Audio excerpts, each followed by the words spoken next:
नमस्कार मित्रांनो, परत एकदा आपलं खूप खूप स्वागत आहे आपल्या सर्वांच्या लाडक्या महाडीबीटी स्कॉलरशिप ऑफिशियल या चॅनलवरती। आणि आज आपण तुमच्यासाठी घेऊन आलो LIC बीमा सखी योजना। तर यांच्यामध्ये आपल्याला कुठल्या कुठल्या गोष्टी त्याच्याशी रिलेटेड पूर्ण जी डिटेल्स आहे, ऑफिशियली डिटेल्स आपण या व्हिडिओच्या माध्यमातून तुम्हाला देण्याचा प्रयत्न करणार आहोत। याच्यामध्ये आपण काय कन्सेप्ट शिकणार आहोत, लक्ष घ्या।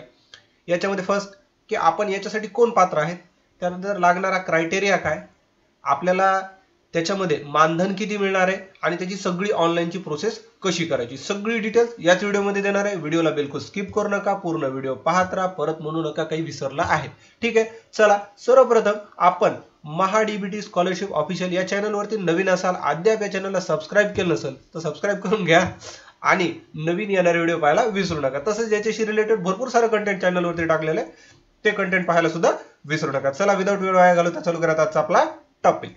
फर्स्ट ऑफ ऑल आपण LICindia.in या वेबसाईटवरती ऑफिशियली आलो आहे। तुम्हाला ही वेबसाईट गुगलला सर्च करण्याची गरज नाही, डिस्क्रिप्शन मध्ये तुम्हाला लिंक देणार आहे, तिथे क्लिक करा। या साईटला तुम्ही डायरेक्टली रिडायरेक्ट होणार आणि या साईटला येणार। याच्यामध्ये त्यांना काय हायलाइट्स दिलेत, आता याचे हायलाइट्स काय पहिले पाहूयात। LICचे हायलाइट्स तर याच्यामध्ये पहा, स्टायपेंडरी स्कीम फॉर 3 इयर्स, 3 वर्षासाठीची ही स्कीम आहे। ठीक आहे, minimum educational qualification 10 pass to any higher qualification, म्हणण्याचा अर्थ असा की आपलं कमीत कमी शिक्षण 10वी पास किंवा त्यापेक्षा अधिक असेल तरी चालेल।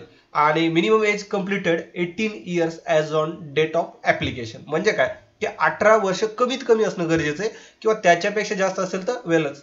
त्यानंतर त्यांना काय सांगितलंय, The agency continues after the stipendary period with commission earning as per the regulation, म्हणजे काय LIC ने एखादं जर कुणी एजंट होत असेल किंवा त्यांच्या पॉलिसी विकत असेल, त्यासाठी जे क्रायटेरिया ठरवला आहे की तुम्ही एक पॉलिसी विकल्याच्या नंतर तुम्हाला किती पैसे मिळणार, हे आम्ही दिलेल्या बेनिफिट नंतर सुद्धा 3 वर्षानंतर सुद्धा तुम्हाला ते बेनिफिट येणं कंटिन्यू राहील, असं इथं मेन्शन केलेलं आहे। त्यानंतर आहे LIC also provides career opportunity to agent subject to conditions, म्हणजे काय की LIC मध्ये तुम्ही जे काम करणार आहात आणि या कामामध्ये तुम्ही तुमचं जे अपॉर्च्युनिटी तुम्हाला देणार आहे, कोणत्या अपॉर्च्युनिटी देणार, फॉर एक्झाम्पल तुम्ही याच्यामध्ये काम व्यवस्थित केलं, तुमचा परफॉर्मन्स चांगला असला किंवा गुड असला, तर याच्यामध्ये तुमच्या पॉलिसीनुसार तुम्हाला आणखी वरच्या पदासाठी इतर एक्झाम देऊन म्हणा किंवा पुशअप केलं जाऊ शकतंय, तुम्हाला वरच्या पदावरती घेतलं जाऊ शकतं, अशी बेसिक डिटेल्स इथं तुम्हाला दिलेली आहे। आणि याच्याबद्दल आपण जास्त डिटेल न देता आता आपण ऍप्लिकेशन प्रोसेस सांगतो। आपला नेक्स्ट टॉपिक आहे की ऍप्लिकेशन कसं करायचं। चला ऍप्लिकेशन कसं करायचं त्यासाठी इथं दिलं क्लिक हिअर टू अप्लाय। आता याच्यामध्ये आपण ऍप्लिकेशन तर करणारच आहोत, आणि ऍप्लिकेशन करण्याबरोबर यांच्या काही इन्फॉर्मेशन यांना दिलेले आहेत की कशी इन्फॉर्मेशन आहे आणि काय त्यांना इन्फॉर्मेशन दिली ती पाहूयात। चला तर याच्यामध्ये पहा, फर्स्ट ऑफ ऑल तुम्हाला मी याच्यामधलं सगळी डिटेल समजावून सांगतो, त्यानंतर आपण ऑनलाईन ऍप्लिकेशनचं घेऊ, त्याला आपण LIC बद्दलची डिटेल सुद्धा म्हणू शकतो। ही स्कीम फक्त महिलांसाठी आहे असं इथं क्लिअर कट मेन्शन केलं, आणि तुम्हाला मी जसं सांगत होतो की ही जी योजना आहे फक्त आणि फक्त 3 वर्षासाठी आहे। 3 वर्षामध्ये गव्हर्नमेंट तुम्हाला पैसे देणार, प्लस LIC पण पैसे देणार, आणि तिथून पुढे गव्हर्नमेंट पैसे देणं बंद करणार, मात्र LIC तुमचं जे काय कमिशन आहे ते तुम्हाला देत राहणार। आता त्याच्यामध्ये त्यांना काय सांगितलं की याच्यामध्ये जे सॅलराईड आहेत एम्प्लॉय, तर त्यांचे हे the appointment of person under MCA scheme will not treated as a salaried appointment as employ of the corporation, म्हणजे म्हणण्याचा अर्थ असा की तुम्ही याच्यामध्ये जे जॉईन होत आहे तर तुम्हाला एम्प्लॉय म्हणून घेतलं जाणार नाही, तर तुम्हाला एजंट म्हणून घेतलं जाणार आहे। तुम्हाला जसं मी क्रायटेरिया सांगितला होता वयाचा 18 ते 70 वर्ष, शिक्षणाचा सुद्धा सांगितलं होता 10वी पास असायला पाहिजे। आता बघा नंबर ऑफ लिव्स, त्यानंतर first year commission excluding bonus commission. आता हे बघा 48,000चं तुम्हाला ते कमिशन देणार आहात। आणि त्यानंतर पहा स्टायपेंडरी इयर जे आहे, फर्स्ट इयर, सेकंड इयर आणि थर्ड इयर, त्यांना सांगितलंय स्टायपेंड पेएबल पर मंथ, म्हणजे दर महिन्याला तुम्हाला किती पैसे मिळणार आहेत। आता पहिल्या वर्षासाठी जर तुम्ही विचार केला तर यांना इथं वरती मेन्शन केलंय 48,000। 48,000 म्हणजे कसे, 12 × 7 म्हणजे 12×7 48, अशा पद्धतीचं त्यांना 7,000 पर मंथला तुम्हाला देणार आहेत आणि एकूण 12 महिने देणार आहेत। आता याच्यामध्ये स्टायपेंड मध्ये आता फॉर एक्झाम्पल तुम्ही 1 महिना केलं आणि 1 महिन्यामध्ये तुम्ही काय केलं की एखादी पॉलिसी काढली, यांची दिलेली LIC ची एखादी पॉलिसी काढली, सरळ विमा म्हणा किंवा खूप साऱ्या यांच्या पॉलिसी आहेत, त्याच्यापैकी कुठली एखादी पॉलिसी काढली तर त्याचं जे कमिशन येणार आहे ते वेगळं असणार आहे आणि हे जो महिना हा पण वेगळा असणार आहे. असं तुम्ही एक वर्षापर्यंत 7,000 महिन्याने काम यांच्यासोबत करू शकता. त्यानंतर त्यांना सेकंड दिलंय 6,000. आता 6,000 मध्ये त्यांना काय सांगितलंय, subject at least 65% of policy completed in first stipendiary year in force as at end of the correspondence month of the second stipendiary year. तर तुमच्या 65% ज्या पॉलिसीज त्यांना जे टार्गेट दिले त्याच्यापैकी 65%चं टार्गेट तुमचं पहिल्या वर्षात कंप्लीट होणं गरजेचं आहे असं इथं मेन्शन केलेलं आहे.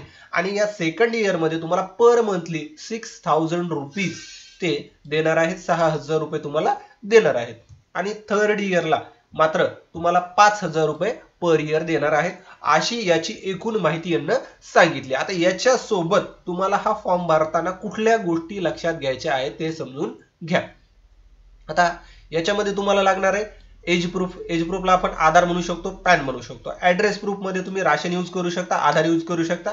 आणि त्यानंतर self attested copy of certificate of educational qualification म्हणजे काय, 10वीचं मार्कशीट, 12वीचं मार्कशीट, ग्रॅज्युएशन मार्कशीट. याच्यापैकी तुमच्याकडे जास्तीत जास्त जे शिक्षण असेल किंवा तुमचं जर ग्रॅज्युएशन असेल तर 10वी 12वी आणि ग्रॅज्युएशन या सर्टिफिकेटच्या एक कॉपीज काढायच्या, त्याच्यावरती सिग्नेचर करायची म्हणजे सेल्फ अटेस्टेड होईल आणि ते आपल्याला फॉर्म भरण्यासाठी लागणार आहे. तर ही आपण याच्यासाठी इन्फॉर्मेशन सांगितली. आता ऍक्च्युअल आपण प्रोसेसकडे वळूयात. म्हणजे काय की ऑनलाईन ऍप्लिकेशन प्रोसेस कशी करायची तर ते आपण पाहणार आहोत आणि याच्यामध्ये तुम्हाला महत्त्वाच्या टिप्स सांगणार आहे, म्हणून व्हिडिओला मध्ये बिलकुल स्किप करू नका. ठीक आहे. क्लिक हिअर फॉर बीमा सखील आपण क्लिक करतोय. आता इथे तुम्हाला एक रिडायरेक्ट पॉपअप शो होतं. याच्यामध्ये सांगितलंय ओके आणि कॅन्सल. तुम्हाला त्या साईटवर जायचंय, ओके कॅन्सल, ओके करूयात. आता या साईटला इथं दिलंय पॉपअप ब्लॉकड असं तुमच्या याला येऊ शकतं, तर तुम्ही इथं क्लिक करून त्याच्यावरती जाऊ शकता. आता इथं तुमच्या समोर एक नवीन पेज ओपन झाले. याच्यामध्ये काही बेसिक डिटेल आहे. याच्यामध्ये सगळ्यात महत्वाचं अगदी लक्ष देऊन ऐका, याच्यामध्ये कुठलीही चुकी करू नका, कारण की परत तुम्हाला ह्या ऍप्लिकेशन मध्ये करेक्शनची वगैरे संधी दिली जाणार नाही. ठीक आहे. आता याच्यामध्ये पहा नेम.